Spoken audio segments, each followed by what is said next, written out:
welcome to WarrenThornton.com. We have a packed show for you tonight because we had, shall we say, one or two problems.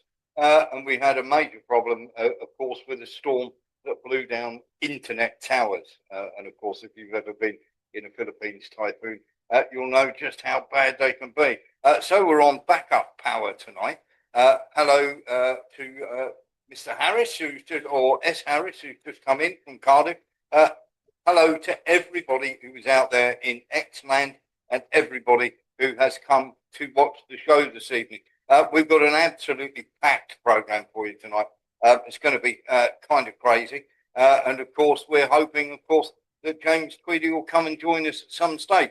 But for the time being, we're going to get on with what we were supposed to do, which is tell you what's been going on in the news. By the way, if you do miss this show, and of course you want to have something else, you can see us on unprecedented TV as well at 11 a.m.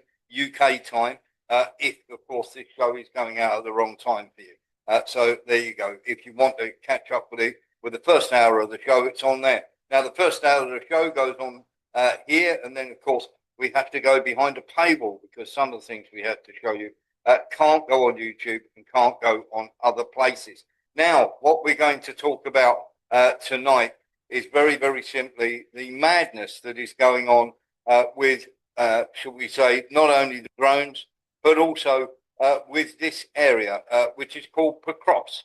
Now, this is quite, shall we say, this has been an absolute crazy thing that has gone on, and we're going to get into bits and pieces with it. We've got James Tweedy about to join us, so before we start, we're going to bring James Tweedy into the show. 2 seconds here. Let's just get him in. This is our rep on Tuesday. James Tweedy. It is Tweedy Tuesday. And he should be joining us any second as we speak. And it is a good evening to James Tweedy, who, of course, is a correspondent from Sputnik. And, of course, we'll be having a chat with him in a second. So what is going on at the moment on the front line? Well, the cross, should we say, is one of those places that they definitely don't want to lose. And the problem that they have, and here's James now. Good evening, James. How are you? Hi, Warren. How are you? Absolutely fine. It's lovely to have you with us, James. We were just about to start talking about Pokrovsk and of course, the problems that have gone on there. Now, over the last couple of weeks, Zelensky has turned around and said, this must be held at all costs. And of course, they are throwing good men after bad into Pokrovsk. And what they're doing is they're pinching them from other areas to go into Pokrovsk. And of course, this is leaving them weak in other areas. Now, we'll get in, we're also going to talk about Kupiansk, because this is the area they've decided to take men from Pokrovsk and shove them into Kupiansk. So here we are. This is the area of Kupiansk which is being battled over at the moment. There are battles raging in the centre, and we'll come on to Pokrovsk in a second, because there's been some terrible things happening in Pokrovsk. But in Kupiansk, James, having borrowed men from everywhere, they're sort of holding back the fact that Kupiansk is going to collapse. But it's only a matter of time, isn't it? And it's weakened all other areas. It's in a bad position. The Russians have surrounded it on 3 sides, and they're too close to. There's a couple of roads in and out, but the Russians are quite close to those roads, so they can use drones or artillery, or maybe even direct fire, things like tank guns or missile launchers. Guided missile launchers to hit things moving along the road. So you have a problem. And if you read the Russian army reports, there seem to be an awful lot of Ukrainian brigades fighting in those areas as well, Like, they don't list the numbers of they don't list the names of the brigades, their numbers, but they say that there's this many mechanized and this many, assault and this many marine and territorial defense and blah, blah, blah brigades fighting in those areas, you see. So there's a lot of troops concentrated in probably quite a small area. Yes. Too concentrated. So there's a problem. And the Russian Ministry of Defense released a statement today about what's going on in Kupiansk in particular, and they said that they control something like 5,500 out of 8,500 buildings in the city, right? Yes. Yeah, it's and the problem that we have, James, isn't it? Because of course, Prokrovsk has really, should we say, where they borrowed men from all areas. Prokrovsk seems to be one of the areas that's really struggling. Because here's a map of Prokrovsk. Now, where you can see the red areas, this is where Russia have got all these incursions, and they've listed from people that we know in Ukraine have listed as those areas as being, shall we say, under siege. Can they hold on? Yeah. And can they hold on to Kupiansk? No, I mean obviously not. They've lost more than half the city, so it's done for. And the Russian army is on the the Ukrainian side, so to speak, of the river.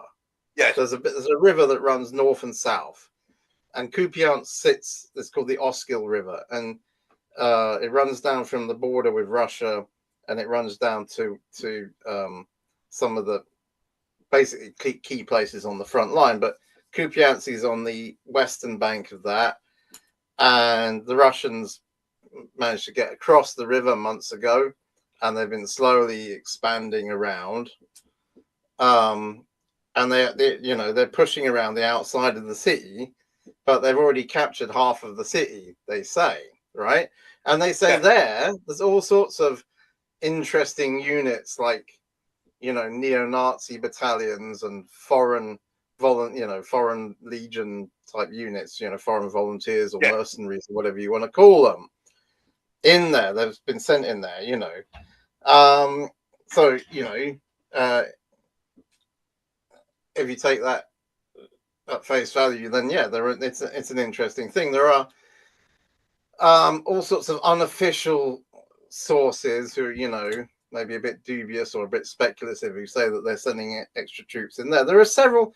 What's going on really is that there are battles for 4 important cities all going on at once, and then there is another battle happening down in where in the kind of southwest a little bit, in the south anyway, where the Russian army is pushing into Dnepropetrovsk region, which they didn't really control any of before, before a few weeks or months ago, and now they're capturing a couple of villages a week or something.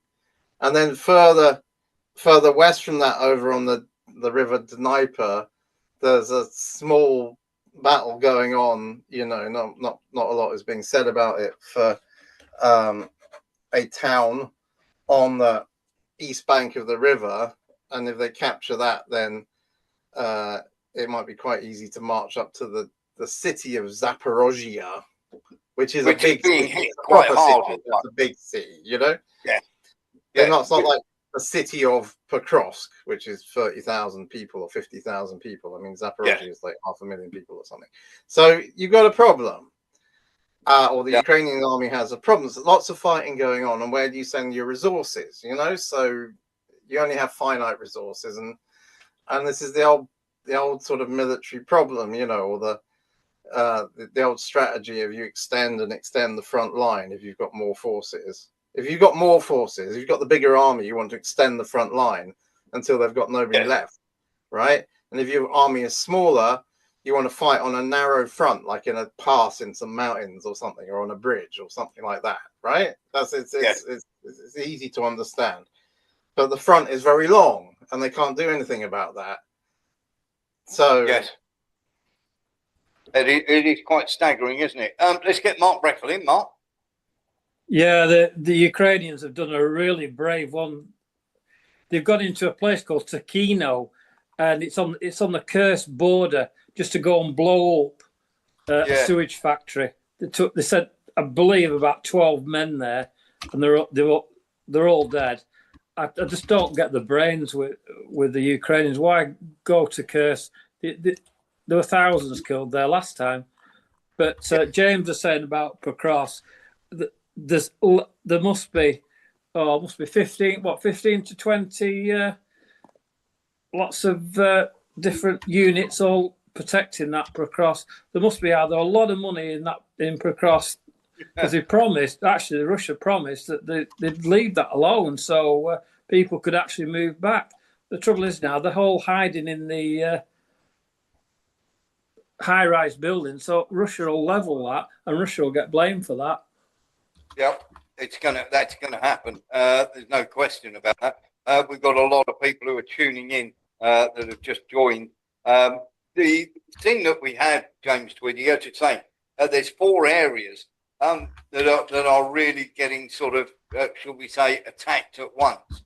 But they've started absolutely hammering Zaporizhzhia city. Let's have a little look.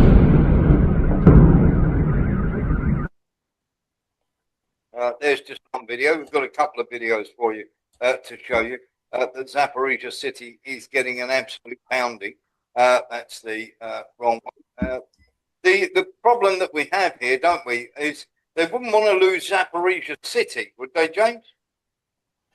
Well, that's not going to happen in the very near future. But no. I mean, if they do, I mean, the reason it's probably under attack now is because it's on a major supply route from the west of the country and from Poland and Romania to where the front line is in the east of the country. It's one of several cities that sits on major bridges along the Dnieper River, which is wide. Yeah. And so there's roads and rail lines that go through there. And so, I mean, it makes sense for, possible Russian targets in the city would be railway, railway marshalling yards and junctions and things like that. And but there will be also all sorts of military targets and arms factories and things like that producing drones or whatever in the city. So there's lots of things. There's lots of potential targets. I don't know what they hit. I don't know what exactly they hit. Actually, they did say something about it, didn't they? Because that was in revenge for a drone attack on civilians in Crimea. So let's see if we can find that horrible attack. Right. So this is the point. So there's all sorts of, but yeah, I mean, if the Russian army was able just to surround, besiege Zaporozhye city and not actually capture it, they would cut some very important supply lines, and it would make things very, very difficult for the Ukrainian army. Right, here we go. Let's see. Let's have a look. So there's what we've got at the moment. As I say, we're watching pictures from around the Zaporizhzhia region, and of course they're starting to make headway there. It almost seems like they block one off just while you're getting up whatever you need to get up. Mark Reckle. Yeah, one of those people that was holding the flag was a woman, actually. But I was going to ask you something, Warren. There's a place called Motor Seek plant in Zaporizhzhia. Do you know what that is, Warren? I've never heard of that one before. It was bombed for 2 days. Yeah, James Tweedy. It's quite famous, really. It's not that famous, obviously. It's a big factory. It's well known over there. They talk about it a lot. Yeah. And the Russian Ministry of Defense said that they hit it last night because it's a place which makes drones or engines for drones. What it's made is aero jet engines for very powerful, large, powerful aircraft like the Antonov 124 and 225, the giant one with 6 engines, They made those in the past, and they make other jet engines, turbofans, and things like that. But the Russian MOD said that it's also being used to produce drones, or is it engines for drones? Let's see what they said. Yes. Just double check that. Where attack drones used by the Kiev regime are assembled. So they're assembling the drones in that factory. Why not? Yes. It's a factory, so you've got workers, you've got a production line. So they hit that factory. And I don't think it's the first time they've hit it. No. There is, of course, I mean, this is a sort of get back for obviously the bombing of the school in Crimea. I mean, some of that was quite disgraceful. Let's have a little look at that. Школы, по словам очевидцев, сам беспилотный летательный аппарат пролетел через весь второй этаж здания и упал здесь, на спортивной площадке. Тут мы повсюду видим фрагменты этого беспилотника. And the Russians were very, very upset about this. Mark Reckle. Yeah, because it was originally a school, and then one of the builders changed it to a hospital. But I was worried because it was actually a party. This is how sick they are. There was a party there with children, but there's actually 3 soldiers was injured. And if you ever want to know the word for sanatorium in Russian, it's actually a health spa. So, yeah. And Skoli is a school. But I was very worried because obviously, you know, I've got friends in the Crimea. Yes, you have. Yeah. James Tweedy, it's once again just attacking anything, isn't it? I mean, is it just a form of terrorism at this point now? It's all about, I've said this before, it's all about trying to spread fear amongst the population. It's a form of terrorism, yes, and it's make people doubt, you know, question the government in the hope of making them, like, you know, getting them angry with the government for not defending them from this stuff and all that sort of thing. That's why they're targeting civilians, right? Yes. Yeah. And all that sort of thing. So that's what they do. So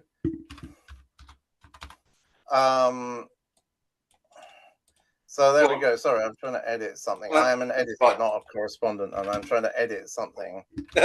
Let's have a. It's very bad.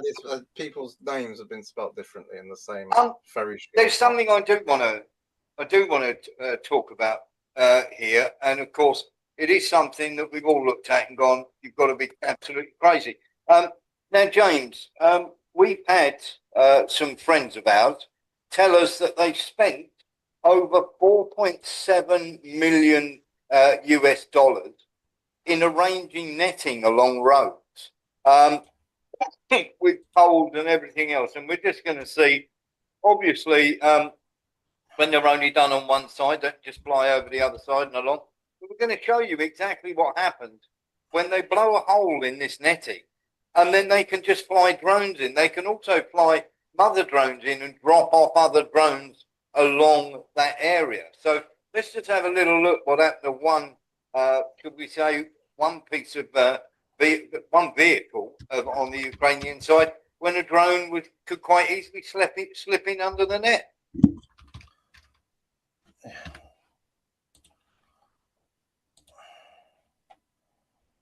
Okay, so it's inside the whole drone corridor. Yes, exactly, inside the drone corridor. And unfortunately, none of them survived. But this seems a crazy thing, James, to spend money on this when it's easy to blow a hole in the netting and just fly drones in there. Well, you have to expend one drone to get in there, so then it takes more than one drone. But how crazy is that? Not, you know. Well, I don't know what I mean. There are countermeasures. You have to basically build a very large number of electronic warfare systems that you can mount on everything, including possibly having them in the backpack of one member of an infantry squad, you know, and certainly on all the vehicles. And it takes time and money to do that, and not every vehicle obviously has an electronic warfare counter drone jamming, blah blah blah, set on it. You see, so you have to do other things. You put this cage armor on them to try and protect them, and things like that, because those warheads need to detonate sort of at a certain distance, like that, you know, like the length of the front cone on the warhead, right, from the armor. to get maximum penetration, right? All that sort of thing. But yeah, I mean, the nets probably do stop a certain number of them. If you're stopping a certain number, if you're reducing the number of them that get through, then it's effective. I don't know how much it. I mean, you say it costs millions and millions. Well, 4.7 million. Yeah, 4.7 million has been spent on. Yeah, but I mean, how much money is, like, for instance, Ukraine has had 100 billion. Yes. You know, from the West, or 200 billion or something, and the Russian defense budget is, I don't know, whatever it's supposed to be. You can't get reliable figures on that, but you know, maybe it's 50 billion or 100 billion a year. So it's not that much money, basically, and you're saving. You're possibly saving armored vehicles that cost millions to build, you know, or maybe, you know, or hundreds of thousands to build. But it only takes a $2,000 drone to blow a hole in it. Yeah, but I mean, that's the thing. So there's that whole thing, but the troops don't want to walk everywhere. Yeah. I mean, they can ride. They don't want to ride around they don't particularly want to ride around in the back of a pickup truck. No. And they don't. And so they would rather have something that's armored. It makes them feel better about it. You know what I mean? Yes. Yeah. So, but you can't. Those things cost money, and you can't keep losing them. As they do. Mark Reckle. The thing is, though, it's 2.7 million to stop an owl, because an owl got stuck in one of the nets. But the thing is, though, there's another field. It was absolutely full of that fiber optic cables in the field. Yes. And that's going to take years to clear, surely. All that messing. Eventually, when Russia takes one of these, you know, that area, how do you clear all that? Up to do. No question whatsoever. I am going to come out with something positive in a second, but I'm going to show you this first. This is in Santinica.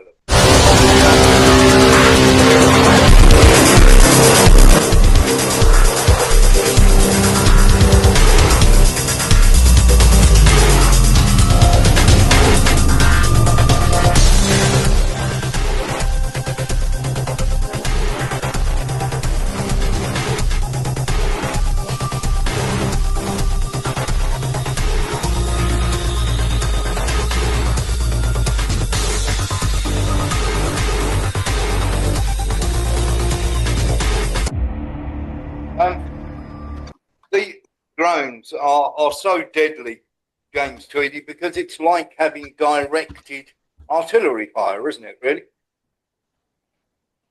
Yeah, they're accurate. I mean, one of the reasons they're cheap is that they're using a warhead from an RPG-7 or something like that. You know, yeah. A very cheap anti-tank weapon. It's effective. It's very cheap. You know, it's not guided, but you gaffer tape it or clamp it or something onto one of these little quadcopter drones, one that's big enough to lift it. Yes. And you can. It's even better than, say, an anti-tank missile, because that flies very fast, and you guide it in. You know, from the launcher, the person with the launch who fires the launcher guides it in, but you know, it's going to hit on the side that you're firing it from. It can't. But the quadcopter can stop. It can go around trees or around the back of a wall or a house or something.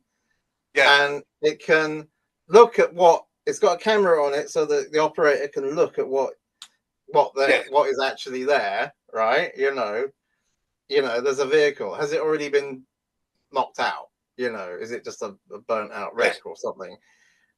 And then find like a weak spot. What they know is a weak spot, and find it. This thing with the nets. I saw a video of a Ukrainian self-propelled gun. It was a British-made one, I think. It was an AS-90, and they had nets all over it and things. Or they had, you know, so they used several drones to blow holes, so one could get through and actually hit the armor directly. Yeah, and of course there is one. We have shown one where they literally chase an armored vehicle, 6 or 7 drones chasing an armored vehicle across an open field once they've managed to get it out of the netting. Mark Reckle, very quickly. Yeah, there was an actual Ukrainian guy changed into his uniform, So he acted civilian clothes, and the actual drone followed him and killed him. And that's how accurate they are. Yeah, they are. Let's have a little look at this, because here's a positive thing.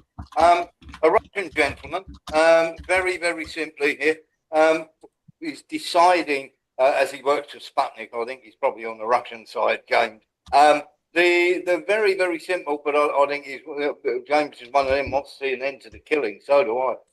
Because it's absolutely pointless that Ukraine is still carrying on, but of course NATO and the mass murderers there want to carry on. This is a Russian who's carried his injured comrade 2.5 kilometers under fire to safety.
Oh, James, I've carried somebody 70 yards off a battlefield before.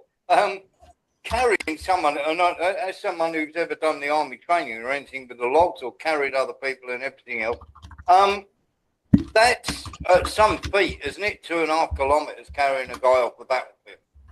Yes, it is. Yeah. That it? Okay. Right. Obviously. Okay. Yeah. Yes. It's. I mean, maybe, he must have really liked the guy. One of them, you don't leave anybody behind, do you? Mark Breckle? Yeah, the Russian guys are so strong. I've seen them in nightclubs before the actual war started, and the scrapping and they're in the muscle tops. They look after themselves. They make sure they're very, very. The adrenaline kicks in as well, which helps. Oh yeah, but like you said, to carry someone that way, all that distance, you've got to be trained. So does the lactic acid, trust me, because your heart's pumping so fast and you're burning sugar like you wouldn't believe. Sean Murphy. He must have been absolutely knackered by the time he got there, Warren. I remember, and I'm sure you do, doing CFTs where you done your march and then done your range work and the assault course, and then you had to carry your mate and all his kit and your kit in a fireman's carry, 200 meters, and you were on your chin strap, and you were fit. Yeah, so absolutely. he must have been super fit. I think the worst ones, if you go outside of Ash Ranges, there are some sand hills, 1 in 3 hills, and you have to pick somebody on your shoulder and go up there as fast as you can. By the time you get to the top of there, wow, running on sand. Yeah, you are. You're running on empty. But one thing I will say is, because the adrenaline is kicking in when you're in the battlefield, the lactic acid build up in your legs because you're burning sugar so fast is quite incredible. Let's get into these bits and pieces because this needs to be addressed. I don't know about you, James, but I have absolutely had it to the back teeth with all the nonsense that we are getting regarding our favourite topic of the moment, shall we say, is all of these drones and everything else that is flying around that, of course, everybody is saying is a problem. We've now got drones over the sky in Copenhagen. The Danish PM cannot rule out Russian involvement, and he can't rule it in either. let me get into this, James, because I haven't seen you for a week. They Yeah. closed Copenhagen Airport. Norway are now saying their airspace is violated. Estonia feel like they've been violated. There's a lot of people been violated. The problem that we have, James, is we've had von der Leyen with her aircraft. We've had the idiotic drone scenario going into Romania and then going back into Ukraine. And of course, the foam drones, literally has everybody foaming at the mouth. So this nonsense, this narrative, I got it down that they want a no-fly zone. Other people are saying it's because the Americans are withdrawing troops from the Baltics. What's your thought? A few years ago, my mum and her sister, my stepmother, not my mother, and her sister were coming to visit here from South Africa, and their flight into Heathrow got delayed because I think it was called Just Stop Oil, which is a spin-off of Extinction Rebellion. Yes. Flew a drone over Heathrow, a small one over Heathrow, over the Heathrow Airport site, and that sparked a kind of security alert, which stopped and all the planes had to be diverted. You see? So I think they ended up at another airport. Two elderly women, and I was pissed off about it. But the most likely culprit is someone like that. It's some environmental campaign that doesn't want people going on holiday in planes. That's a good shout, because to be honest with you, that is something that never crossed my mind. It's happened before. This sort of thing has happened before. Yes. And then it could just be pranksters. It could just be some idiots who thought it would be funny. Yes. But what benefit does Russia get from? I mean, they can't prove it was Russian. They couldn't even. They did not. They said they didn't intercept the drones, I think. So they haven't even got the drones or something. I don't know. So you've got to prove they were Russian. You have to show something. Were they hovering, quadcopter type drones, or were they? Yeah, I mean these ones. They would know because of the way they flew. Yeah, these right, because a quadcopter can hover in place, so it would stop and be hanging there in the air, and all that sort of thing. So but how does Russia benefit from that anyway? Why would Russia do that? What's the point? You like delay a few flights. It doesn't. James, to put you up on this, because Estonia have taken proof to the UN. Look, they've taken two photographs, two images, which could have just been pulled off of X, and tried to pass that off as proof that the Russian MiG-31s entered their airspace. I mean, when they say airspace, they're talking about airspace over the sea. We're talking a rock in the middle of nowhere, aren't we, basically? Well, there's a very small island called Vindaloo Island, right? But they said they flew near it. The track that they're showing on that, the aircraft, the course, is over the sea, and it's over the Gulf of Finland. And on the north side, you've got Finland, and on the south side, you've got Estonia, and on the east side, you've got Russia. And Russia flies planes out from there all the time, because you know what, Russia is not at war with Finland or Estonia or any other country like that. They fly planes out all the time. They fly military aircraft out all the time to go to Kaliningrad, yes. East Prussia, which is part of Russia, right down between Poland and Lithuania. And they sail ships out of there as well, and in theory, all of that sea is either the national waters, coastal waters of Estonia or Finland, because the Gulf is so narrow. Yes. But they are permitted to do so, and they have an agreement to do so. And they're just trying. All they're really saying is that they strayed off the agreed corridor or something like that, but they didn't even fly over Estonia, any Estonian land, and they didn't attack anything. They didn't fire missiles at anything or bomb anything, right?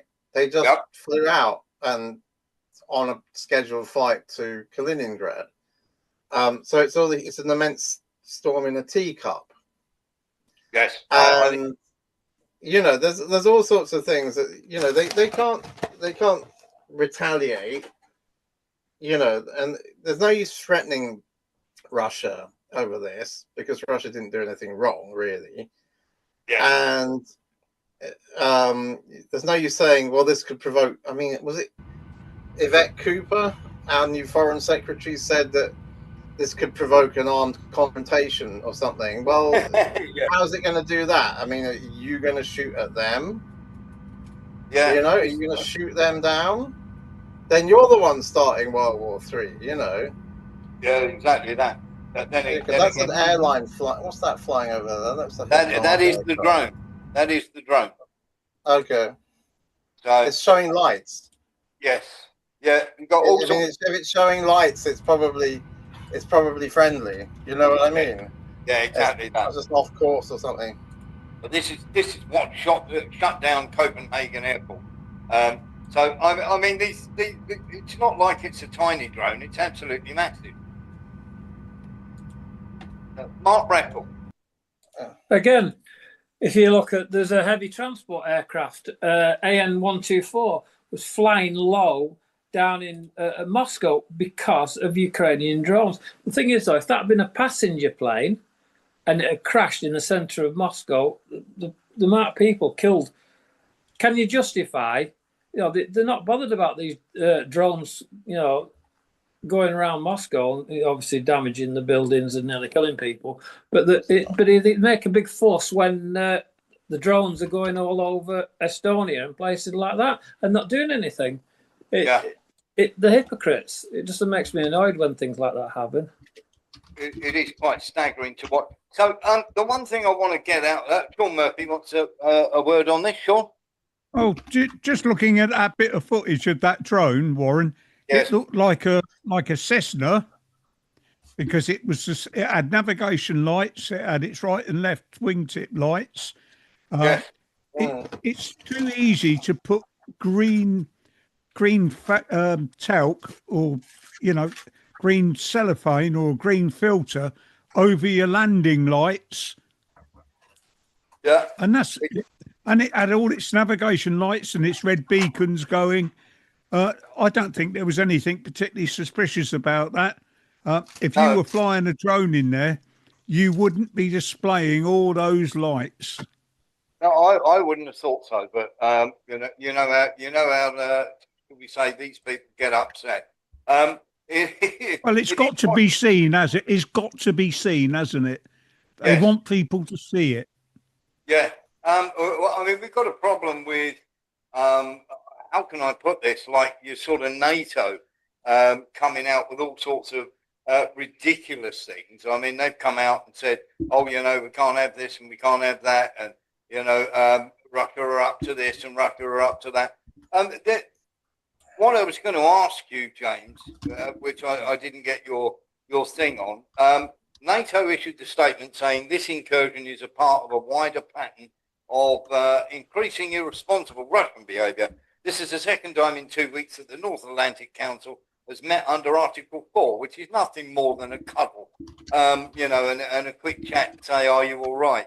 On September the 10th, the Council held consultations in response to the large-scale violation of Polish airspace by Russian drones, not yet proved that they were launched by Russia, even though Russia have said work with us and we'll try and find out. Several other allies, including Finland, Latvia, Lithuania, Norway and Romania, have also recently experienced airspace violations by Russia. They have not proven at all that they were by Russia. We must express full solidarity with all allies whose airspace has been breached. Russia bears full responsibility for these actions.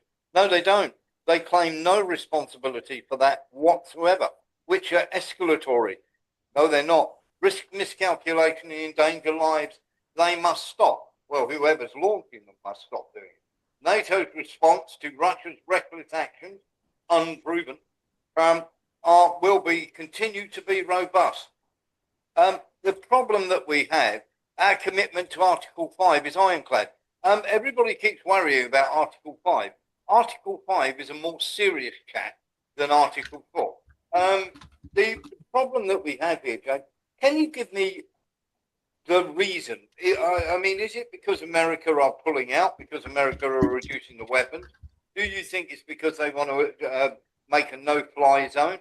What reason are they doing this to escalate, James, for you? James? There's a lot of people who still want the war to continue. As a lot of them are in the US. In fact, some of them are in the US government. You know. Yeah. And they just want, So this is a way of doing it. I mean, it also, from Poland's perspective, being, it draws attention to them. And so other countries will send. Other NATO countries will send forces to Poland, and then Poland won't have to, Yeah. Poland's already got like the biggest army in NATO after the US or something, but they want to concentrate NATO forces in their country. It's good for them, They probably make money by having them there. And there's all those reasons. I mean, I think they haven't. They've admitted that all those pictures of drones that have crashed may be fake because they haven't actually found any wreckage yet. So there you go. Yeah.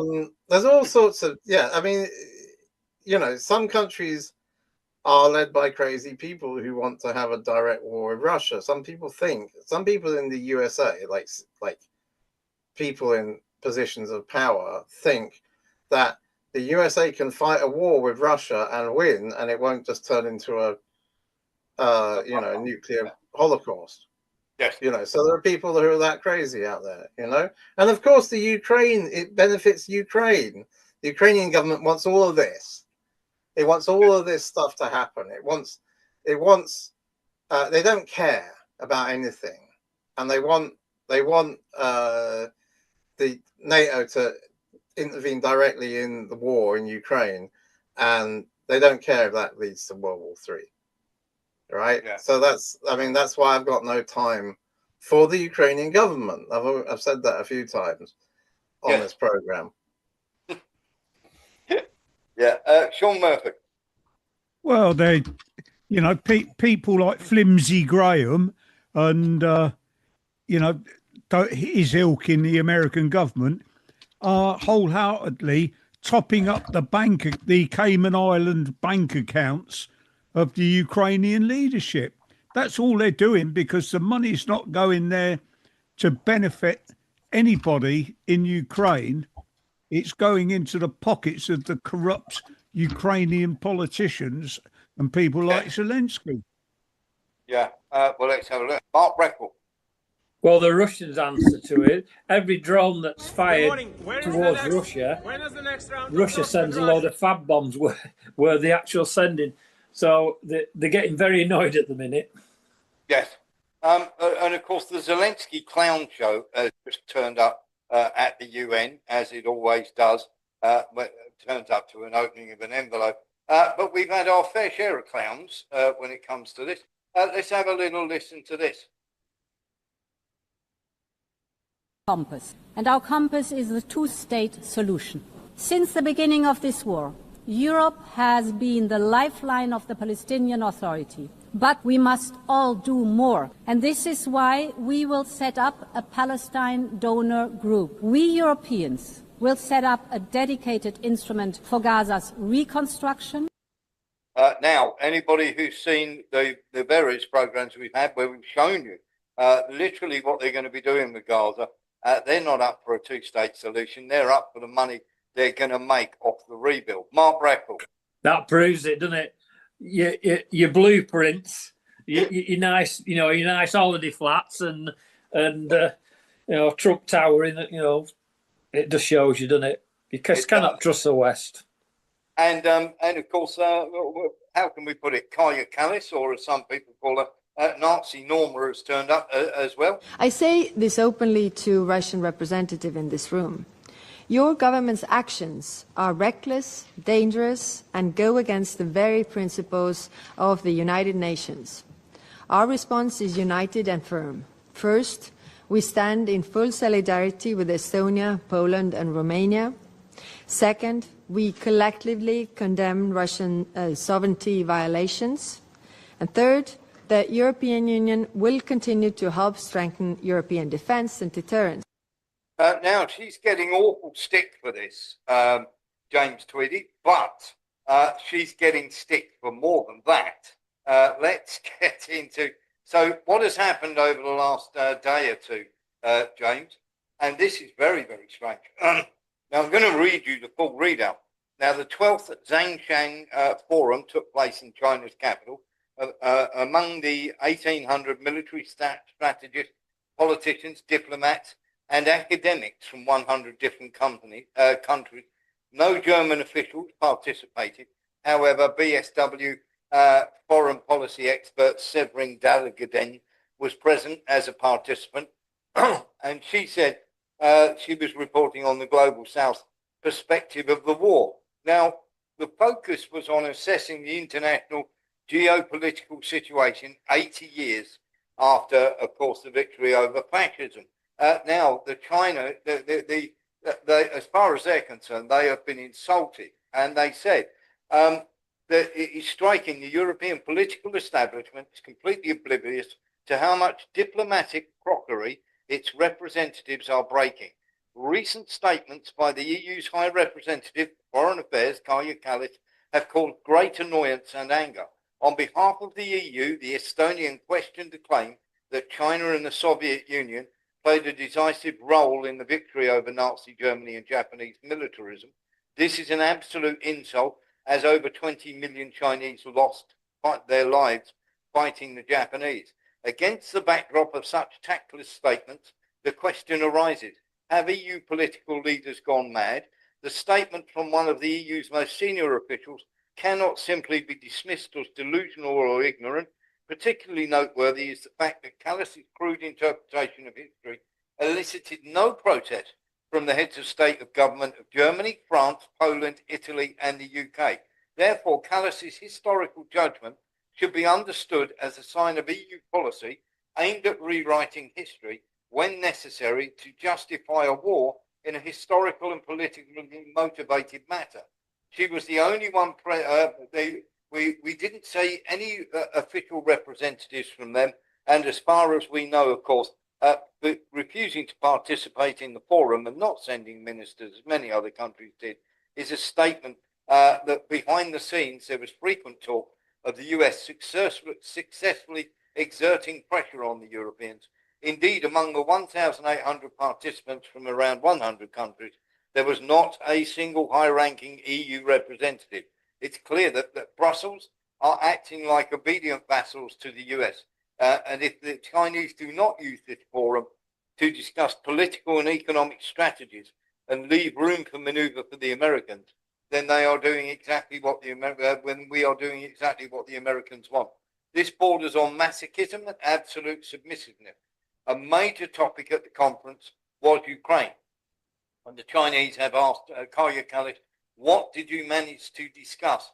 The West wants to continue the fighting in Ukraine at any cost, and is therefore breaking and blocking negotiations. That's pretty damning from the Chinese towards Kaya Kallis, isn't it, James? James? Oh, your mic is off, James. You have to remember she's not the foreign minister of a country. Yes. The EU isn't a country, you know. But they so she's getting too big for her boots in that respect. But you can also criticize her in ways that maybe you wouldn't criticize the foreign minister of a sovereign state. But yeah, I mean, the way she's talking at the UN, I've heard that kind of rubbish from the US and British and French envoys to the UN before in the Security Council, which is supposed to discuss serious things, right? And you get that all the time, you know, and you get a certain amount of it from the Russians too, to be honest. And they should know better than to do that, but they do it. And so she's just copying that. The EU, of course, I mean, it's empty coming from Callas because, like I say, she's not the foreign minister of a country. She's not part of a government. She's part of an organization in Europe, which, you know, you may think it's incredibly powerful or may not, but it's not a sovereign state, and it's not a military organization, right? It's so she can't make threats. She can't back up threats. She can make threats, but she can't back them up, right? She can't actually take any action against anyone. You see, so Russia doesn't have to take it seriously. I mean, the Chinese are annoyed with her. Then, I mean, China takes things like the European Union seriously because they do deals with the European Union for bilateral trade, you know, which the USA is trying to get the EU to stop. Callas managed to spill a cup of coffee all over the Chinese envoy, Wang Yi. You're just like, you know, I mean, she can't control herself in a room full of diplomats. It seems rather strange. Yeah. Mark Reckle, and then we'll come back to James. Mark. Again, Maria Zakharova was mentioning it as well. She gets so annoyed with the UN and that, and as soon as anything's stupid, they say she's onto them straight away, and she's so factual. She's a very good knowledge. Yeah, she is one of those.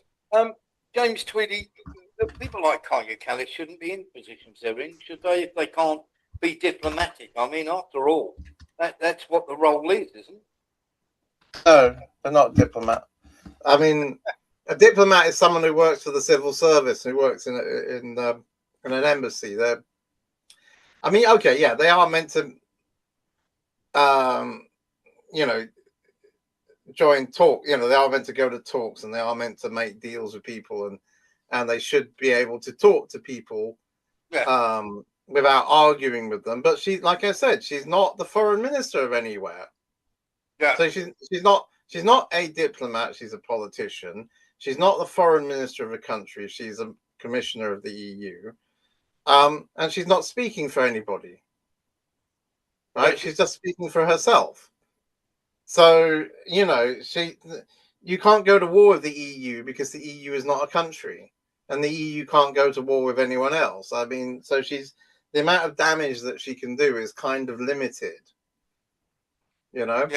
By the way, China does not want to cut off trade with the EU, so that is not going to happen. What might conceivably happen is that the EU cuts its own throat by cutting, you know, putting 100% tariffs on China like Donald Trump wants. But you know, they probably aren't. Because the governments will say, well, no, we don't want you to do that. That would cost us a load of money. Yeah. Okay. Let's get into this then, because this is something that I do want to tackle, because I think this is something that's going to be get worse and worse and worse. When we're talking about all the stuff that is going on there at the moment, and of course there are many people that sort of look at the situation that is going on there.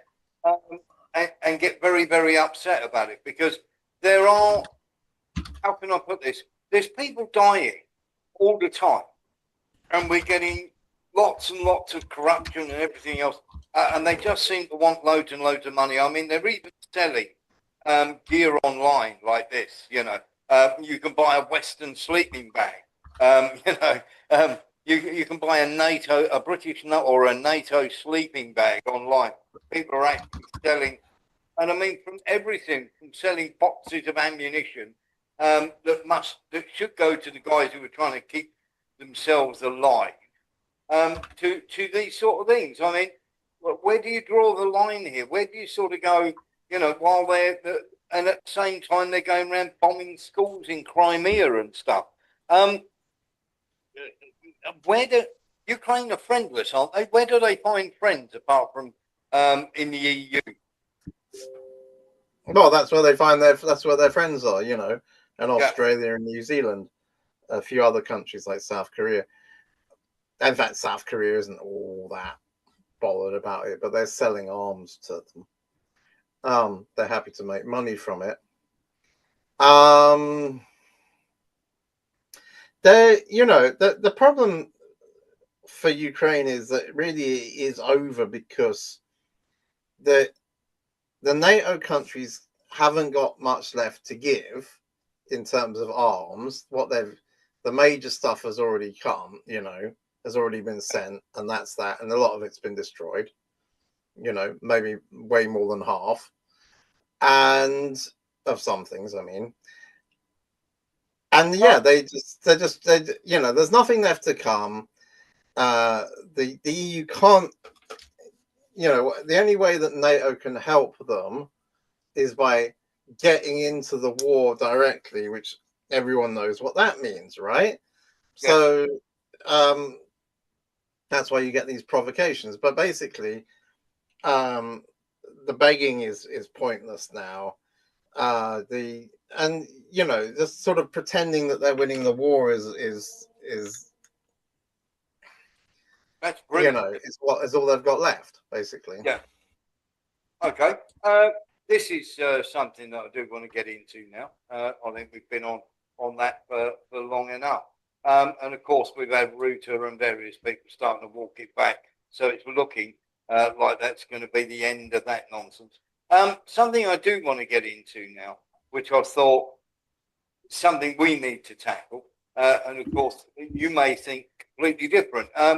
But there's been a lot of talk about this. It's been ramping up for a few weeks now, James Tweedy. Digital ID for me is a very big part of the future, and let me explain why. So if you take the changes, you've been making at Sberbank, because you've become not just a bank but also a technology company, right? And you've been using technology to change the whole way you interact with your customers. So digital ID is for me absolutely crucial because, for example, on COVID, what is the problem with this coronavirus? The problem is it's not a disease that's so serious that it's like the plague, right? Most people who get it will survive it. However, it's bad enough, and we all know people who've had it and had it badly enough that you don't want to get it. So the problem is you have to lock down the entire economy in order to deal with the small number of people who get it and are going to suffer badly. A way out of this is to be able to test people several times and for people to actually have a biometric identity which can say, look, I've been tested, or I've had the disease and here are my antibodies, so that life can get back to normal.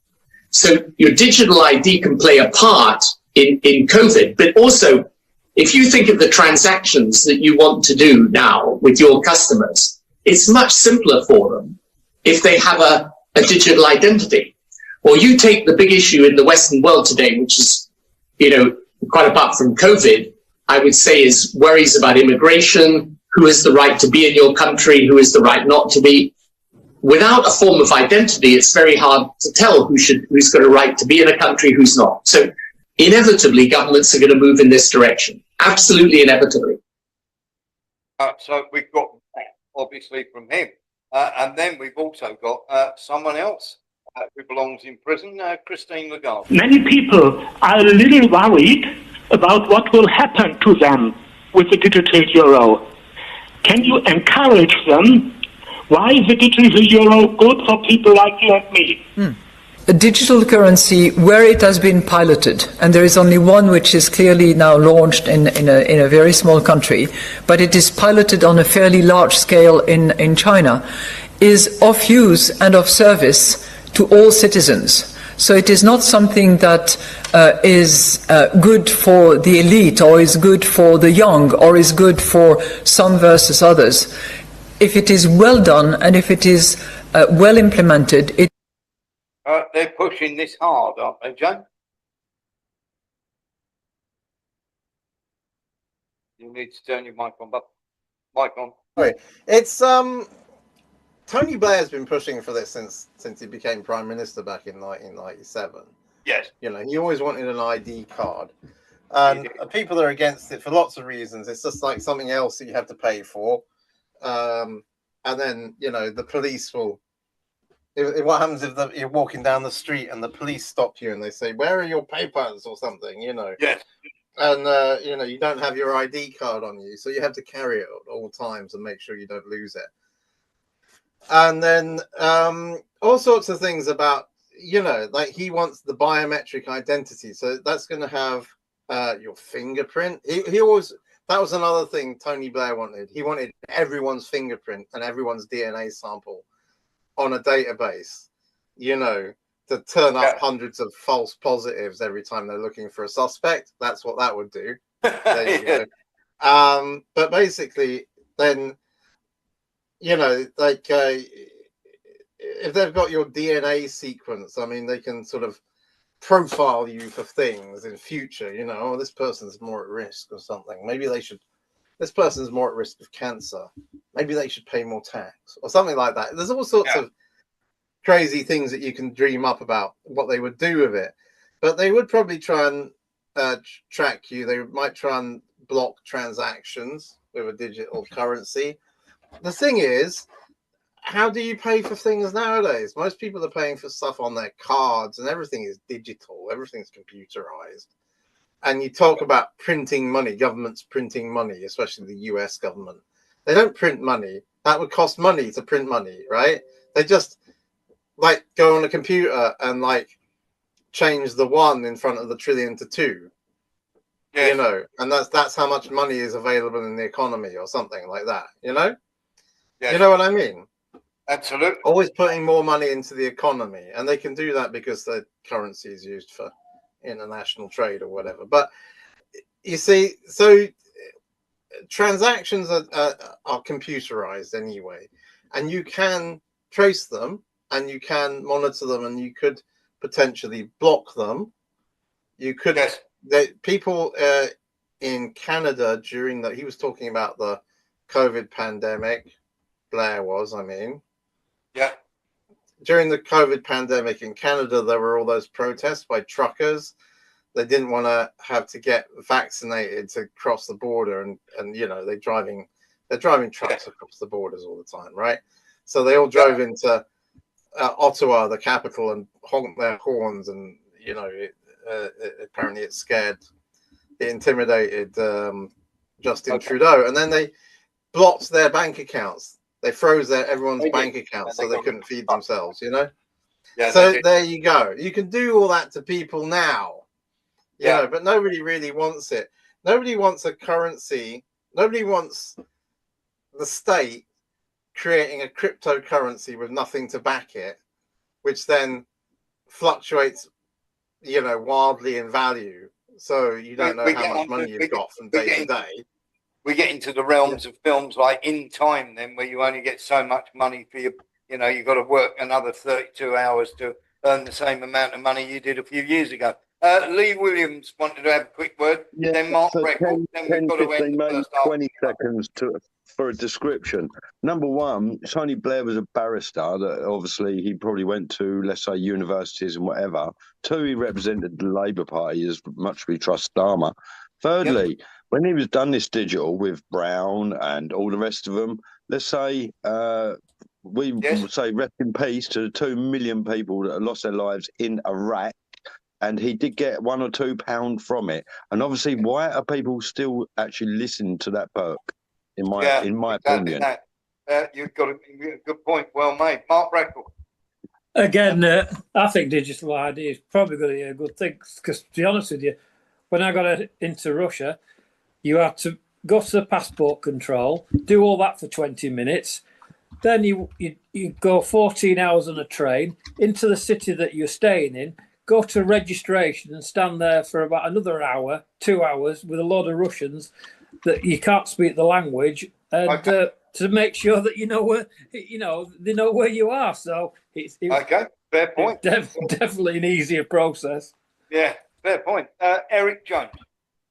What about the elderly who don't even know what email is? What are they going to do? Yeah, exactly. You know? I mean, do you important. think they're not going to be frightened?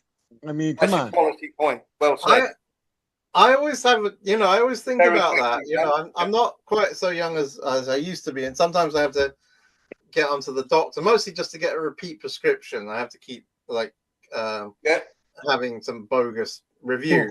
But to get an appointment, you have to do an online consultation. So you have to have internet access. You have to know what you're doing. And most of the people who go and see the doctor are over 60 or over 65, right? Yep. And they're asking them questions like, does your gender identity differ from your biological sex or something, or your birth, your assigned gender at birth or something? And it's like, what does any of that mean to an old person? They don't know what that means. No, exactly. And all this nonsense. But it's excluding them from going to see the doctor because the doctors don't want to see any patients anymore. No, exactly that. If you are watching online, you'll have to come across, if you're watching live on the live stream. If you're not part of WarrenThornton.com, this is where we say goodbye to you. But we've got a much longer show going on afterwards. And of course, we have to go behind a paywall for that. We'll be talking about the Philippines riot. We'll be showing pictures of the US Lebanese children. We'll be talking about Palestine. We'll be talking about Nepal. We'll be talking about the shadow fleet, sex offenders. We'll also be talking about Rubio in Asia. We'll be talking about the Boeing and Bloomberg on the climate madness. We'll also be talking about many other things, including transgender violence, the Peru police, electromagnetic launching of planes, the DARPO neuroscience, Antifa being branded a terrorist organization, Russia and Iran, Orban, and of course BlackRock, the Chinese Air Force, and hot air ballooning in the middle of your high street. But for the time being, we've got to say goodbye to that. Goodbye to that. All comes in the second half of the show.